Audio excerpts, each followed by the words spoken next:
A Rolex with a broken movement sold for $200,000 more than one that works perfectly. You probably are wondering, how did this happen? Most people think vintage Rolex collecting is about watches. It's not. And once you understand what it really is, this luxury watch world immediately stops being confusing. Let me show you. The first rule everyone gets wrong. Here's the thing, almost nobody tells you when they explain vintage Rolex. The market doesn't reward perfection. It rewards rarity, and occasionally, it rewards damage. I know, it sounds backwards. In every other category you can name, damage destroys value. A Ferrari with faded paint loses money. A Hermes bag with water stains gets donated. A Patek Philippe with a scratched case is worth less than a pristine one, and that's Patek Philippe. But in vintage Rolex, damage works differently, and understanding why is the unlock for everything else in this video.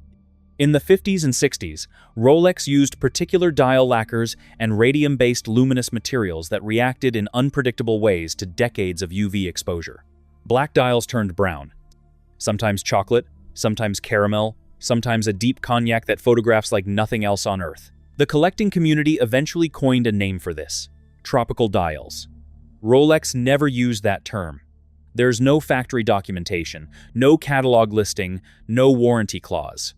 The name came from enthusiasts on the early vintage Rolex forum in the 2000s, who noticed that a disproportionate number of the faded examples seemed to surface from South America and warmer climates, places that gave the dials more sun to react to.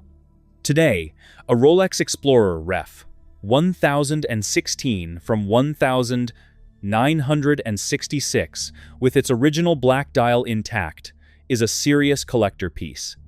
That same watch with a richly faded tropical dial can fetch between $30,000 and $50,000 at auction. The dial that technically deviates from the factory specification, the one with the flaw, is worth more. Not a little more, significantly more. But here's the observation collectors on Watch You Seek keep circling back to. It's not the fading itself that drives the premium, it's what the fading proves. A genuine tropical dial is a certificate of authenticity that no forger has ever successfully replicated at scale. You can't bake a real tropical dial into existence in an oven. Counterfeiters have tried, and the results look like damage, not like age. A beautiful, even tropical fade took 40 or 50 years of actual sunlight to produce. It's an accidental timestamp. The imperfection is the evidence. And so the watch collector pays a premium not despite the damage, but because of the information the damage carries.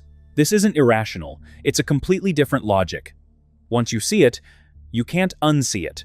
The same principle governs ghost bezels.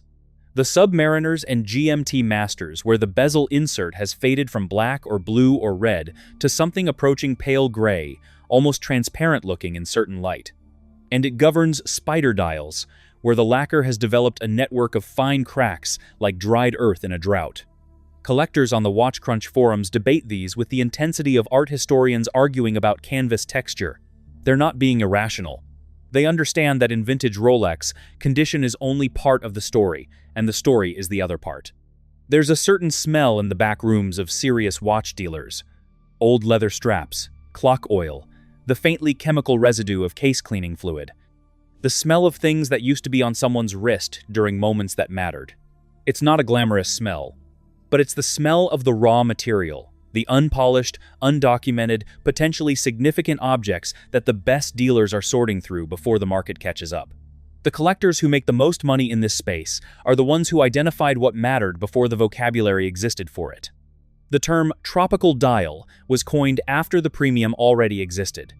The people who bought faded Submariners in the 90s because something about them felt interesting, not because they knew the word, but because they trusted the feeling. Those people built positions that appreciated at multiples nobody predicted. That's the first rule, and it reaches into every corner of what follows. But faded bezels and cracked lacquer are gentle introductions. What comes next is where this market gets genuinely strange. The secret language. Every serious hobby develops its own vocabulary. The people who know the vocabulary become the insiders. The people who don't pay for not knowing. In vintage Rolex, the vocabulary is enormous, and the stakes attached to knowing individual words are extraordinary. Take the Paul Newman Daytona. The exotic dial Daytonas, now called Paul Newman Daytonas, references 6,239, 6,241, 6,263, 6,264, 6,265, were initially unpopular. Genuinely unpopular. Dealers in the late 60s and early 70s struggled to move them. The Art Deco subdial style, the crosshair markings, the contrasting textures, these were considered garish. Too busy. Too unconventional for a Rolex buyer who wanted a Rolex, not an experiment. Then, one actor kept wearing one. Paul Newman received a reference 6,239 from his wife Joanne Woodward in 1968, reportedly engraved on the caseback with the words, "Drive carefully, me." He wore it constantly. He wore it while racing at Le Mans, he wore it in photographs, he wore it for 15 years. In 1984, he gave it to a young man named James Cox, who had been dating his daughter Nell, handing it over with the extremely understated comment, "Here's a watch. If you wind it, it tells pretty good time." James Cox held onto it for 33 years. On the 26th of October 2017, that watch sold at Phillips in New York for $17,752,500, including buyer's premium. After a 12-minute bidding war that opened with a phone bid of $10 million. 700 people were in the room. Bidders participated from 43 countries. The Wall Street Journal broke the news of the consignment in June that year, and by the time October came, the watch community had been building to a fever pitch for 4 months. The watch had originally cost about $210. Think about what actually happened here. The dial style on that watch was unfashionable for years. Dealers stored them in the back. The reference was essentially unsaleable at points in the late 60s. One actor wore it for 15 years and accidentally built the mythology that turned an overlooked dial configuration into a category worth hundreds of millions of dollars in total market value. His personal example is the apex of a pyramid he didn't intend to build. That's not luxury economics. That's cultural mythology forming in real time, and the mechanism is identical to how any other mythology forms. Through story, repetition, association, and the slow crystallization of meaning around an object. One man's preference for a particular dial style, maintained over 15 years of wearing, transformed an unloved reference family into the most desired category in vintage Rolex collecting.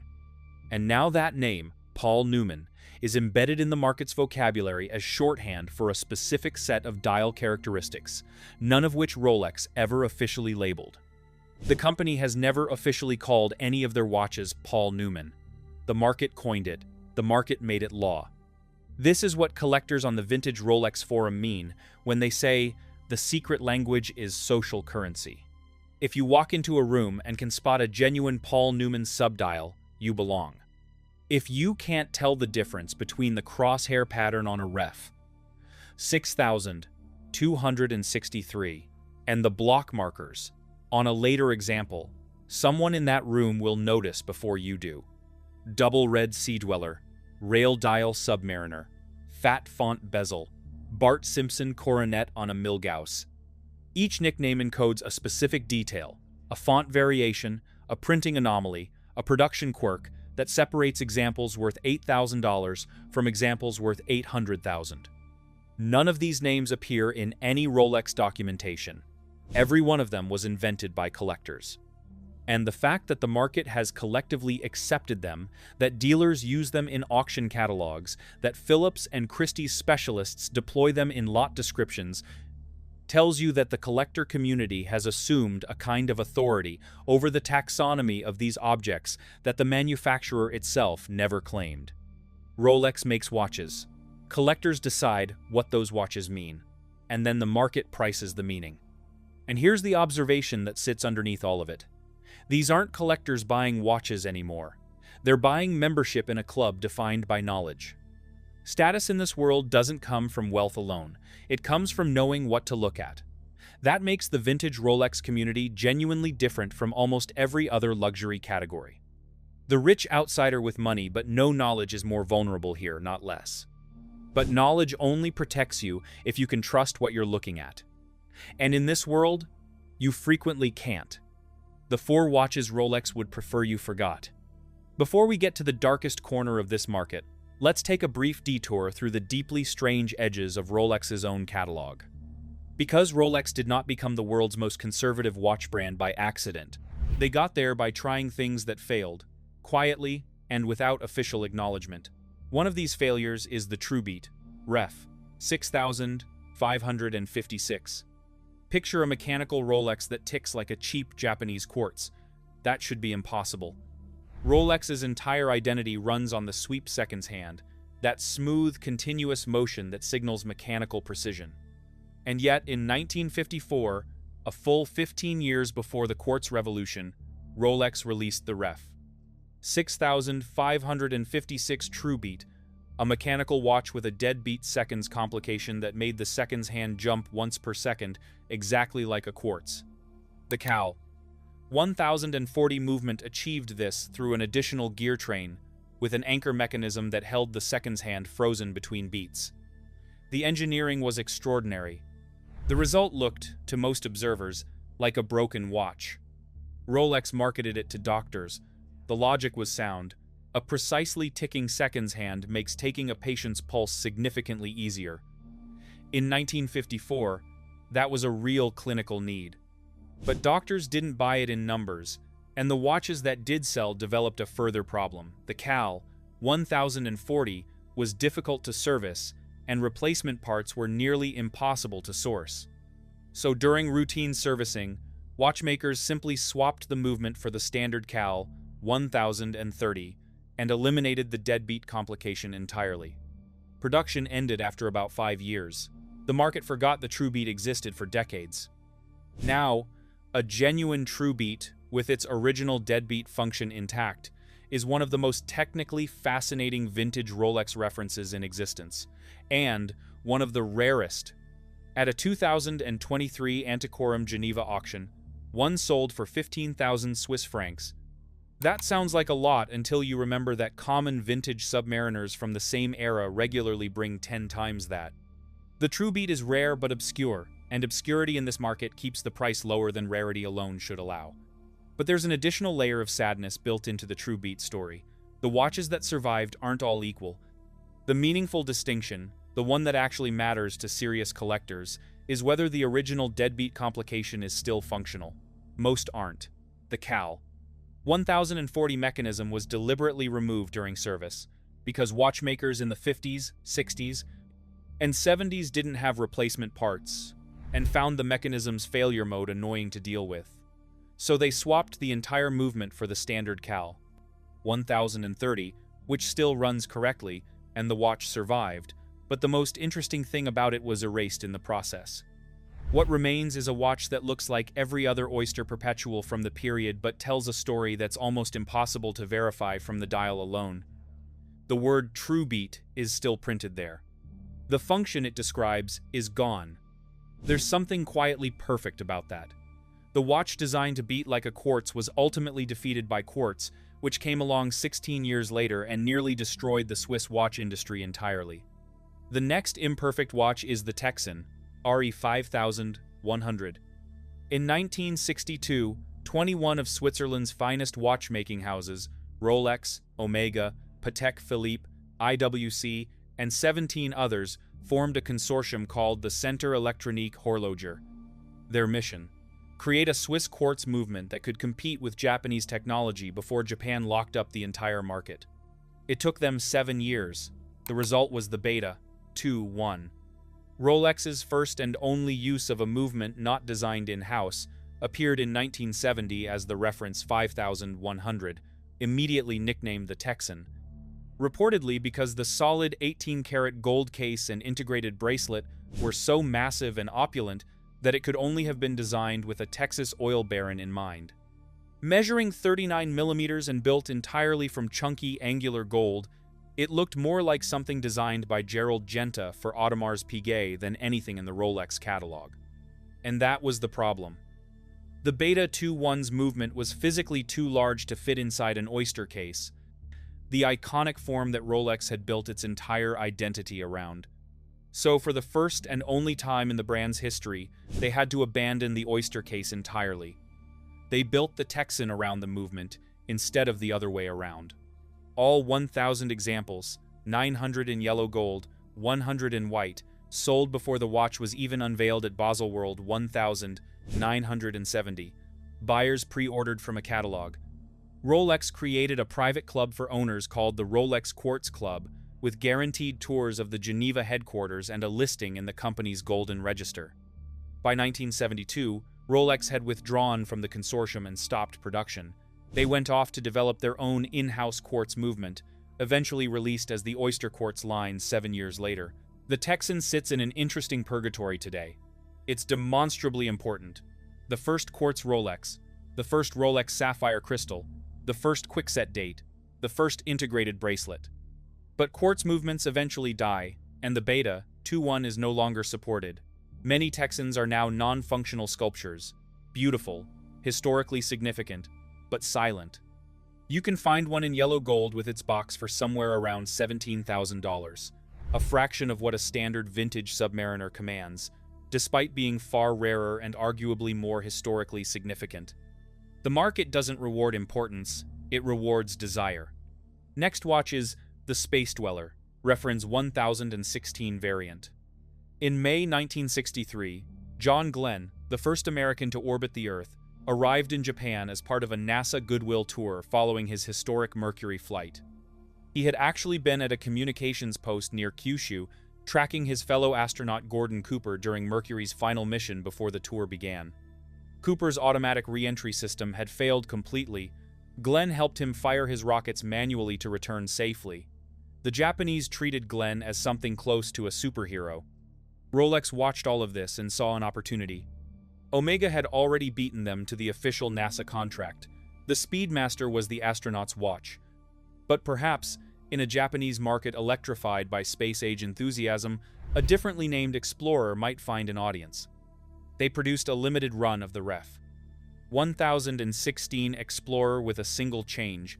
The word Explorer on the dial was replaced with Space Dweller. The watch was physically identical to every other 1016 of the period. Same case, same movement, same dimensions. Just 2 words of text, modified. The Japanese market ignored it. Rolex filed the trademark in February 1966, which suggests they intended to continue the idea and then quietly abandoned it.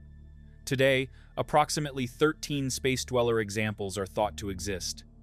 Philips New York sold one in late 2023 for $190,500. For reference, a beautiful standard ref. 1016 Explorer from the same period might bring $20,000 to $30,000. The premium isn't the watch, it's the failed marketing experiment. It's the evidence that Rolex tried something, misjudged the market, scrapped it, and never officially acknowledged it happened. Collectors on WatchCrunch call these kinds of references ghosts.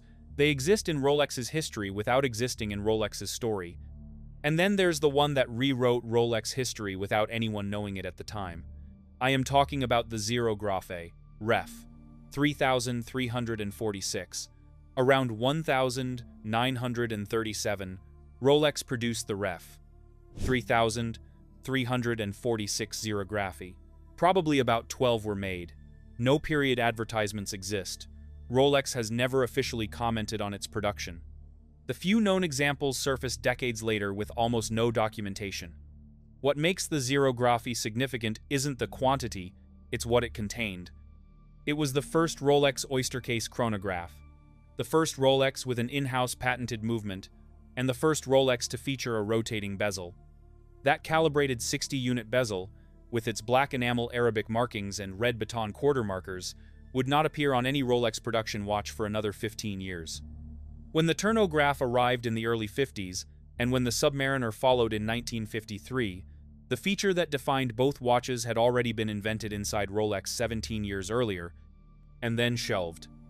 At a 2016 Philips auction called Start Stop Reset, a sale devoted entirely to vintage chronographs, a Ref. 3346 346, Xerographe, with a rare black California dial, hammered for 389,000 Swiss francs. At Monaco Legend Auctions in April 2024, another example sold for around 266,500 euros. 12 watches, maybe fewer. Every submariner ever made descends from a feature first imagined inside this watch, and almost no one outside serious horology circles has ever heard of it. These 4 watches are strange enough on their own, but they exist inside a market that has found ways to make authenticity itself almost impossible to trust. Before we move on to the next part, let me tell you this. Most people don't realize this, but buying a watch the wrong way can cost you thousands, and you won't even notice it until it's too late. You walk into a store or browse online, and everything looks the same, but behind the scenes, there's a system. Prices aren't always fair, availability is controlled, and one bad decision can leave you overpaying for something that doesn't even hold its value. That's why I created a complete free insider guide to buying watches. Inside, you'll find the best watches to buy, the watches to avoid, and how to choose a watch that actually fits your style and budget long term. The goal is simple. I'll help you stop guessing and start buying smart. You'll find the free guide in the pinned comment and description. Now, let's move on to the next part. The paranoia industry. Vintage Rolex may be the most counterfeited luxury category on Earth, and not in the way most people mean when they say that. Yes, replica Rolexes flood the market. That's been true since the 80s. But the more sophisticated problem in vintage collecting isn't fake watches, it's fake vintage. And those are very different problems with very different solutions. Fake vintage comes in several distinct flavors. The mildest version is the Frankenwatch, a watch assembled from genuine Rolex components from different periods. A 60s case with a service dial from the 80s, original hands on a refinished face, a correct movement mated to a bracelet from a different reference. Each part is authentic. The assembled watch has never existed. On a quick inspection, it passes. A thorough examination reveals mismatched case and dial serial codes, or an applied lume that post-dates the movement by 2 decades, or bracelet stampings that don't align with the case's production period. Collectors on Watch You Seek discuss Frankenwatches the way antique furniture dealers discuss marriages of period wood. They can be beautiful, and they're not necessarily dishonest. But they are not what an unwitting buyer might believe they're purchasing. When money enters the equation at these levels, the distinction matters enormously. There's a particular type of buyer this market produces, and they're worth understanding. They enter the vintage world after buying a modern Rolex, falling down a research hole, and emerging 3 weeks later having read every Watch You Seek thread from 2008 onward and developed strong opinions about case finishing on Ref. 1,680 subdials. They arrive at their first private sale with a loupe and reasonable confidence. They buy something expensive. Months later, on a forum, they discover the dial is a service replacement from the 90s that looked period correct to an inexperienced eye. The money is gone. The watch still exists. But the watch they thought they were buying doesn't. This story gets told over and over on the forums, with enough specificity that it's clearly not an urban legend. It is the market's tuition structure. And the fact that it keeps happening tells you something important. The gap between surface-level knowledge and deep knowledge in this category is much wider than most people realize when they start. The more troubling version is deliberately manufactured aging. Some counterfeiters have spent years studying the exact chemical conditions that produce tropical dials, the specific UV wavelengths, the temperature cycling, the duration of exposure. They have tried baking dials in modified ovens. They have applied chemical treatments. They have used industrial UV lamps. The results occasionally fool inexperienced buyers. They essentially never fool experienced ones, because genuine tropical aging leaves consistent micropatterns in the lacquer chemistry that manufactured aging replicates badly. But essentially never isn't never. This has created a small industry of forensic tools in a hobby that used to involve a loupe and a heartbeat. Collectors now bring UV lights to private sales to check lume authenticity. They use macro lens setups to photograph dial text at the point where font spacing anomalies become visible. They order movement service histories from Rolex to verify serial number continuity. They compare bezel click counts, a number that drifts with wear in predictable patterns, against claimed production dates. Honestly, I keep coming back to this detail. People are spending money on forensic equipment to buy watches, not to detect stolen art, not to verify historical manuscripts, to buy mechanical objects worn on the wrist. That is either deeply strange or a perfect reflection of how much story is embedded in these objects. One incorrect estimate, one missed service dial, one replaced bezel insert, and a six-figure transaction becomes a dispute, a lesson, or in the worst cases, litigation. And this paranoia isn't limited to the small, specialist market. It filters upward into major auction houses.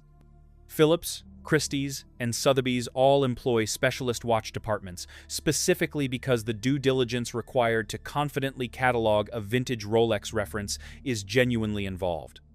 An auction estimate for a ref.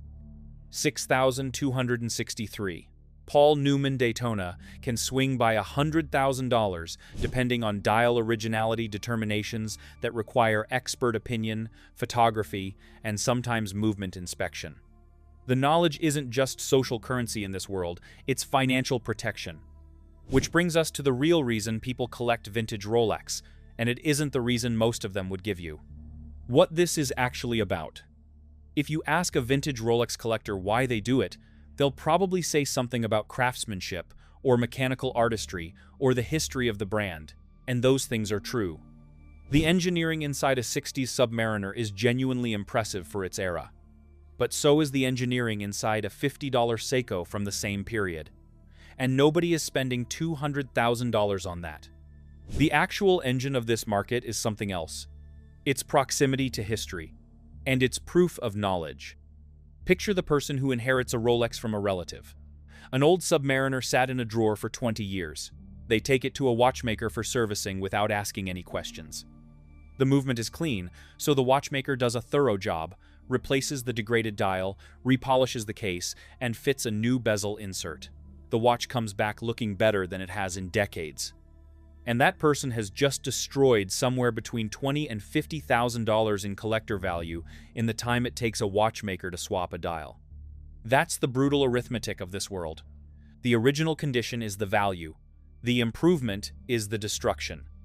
And almost nobody outside this collector community understands that going in, which is precisely why the community exists and why the knowledge it maintains is so jealously guarded.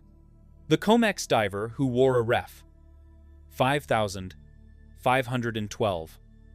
Submariner, 250 meters below the surface of the Mediterranean in 1972, is gone. But the watch is still here. Buy it, and something of that story transfers. Not literally, but something. The watch was there for something that mattered. It carries residue.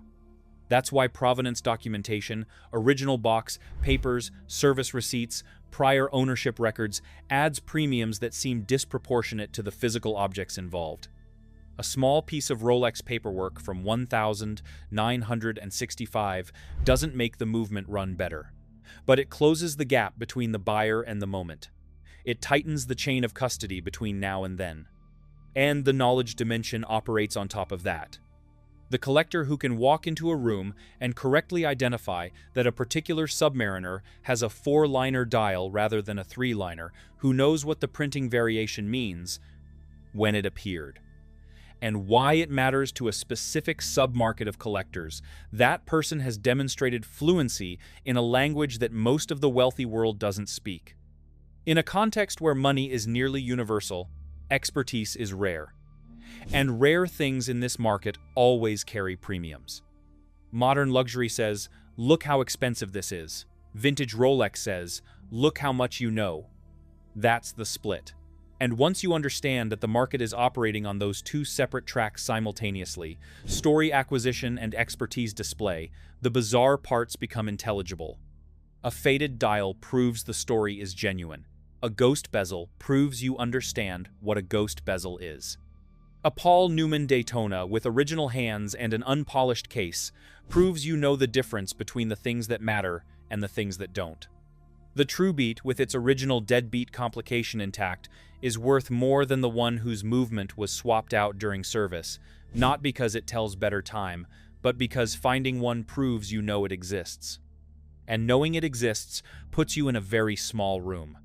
There's a 1937 Xerographe sitting in someone's collection right now.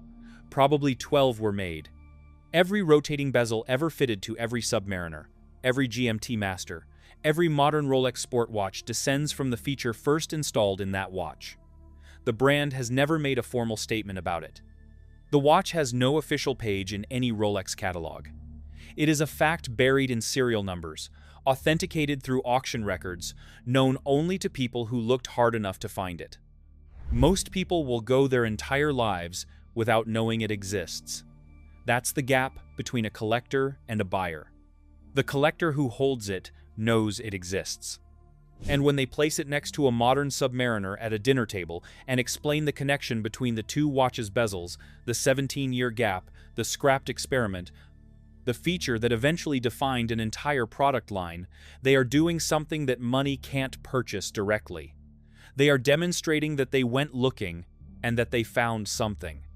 In a world where almost everything can be bought, that distinction has held its value better than almost anything else. That's the bizarre world of vintage Rolex. The market doesn't reward the watches that performed best.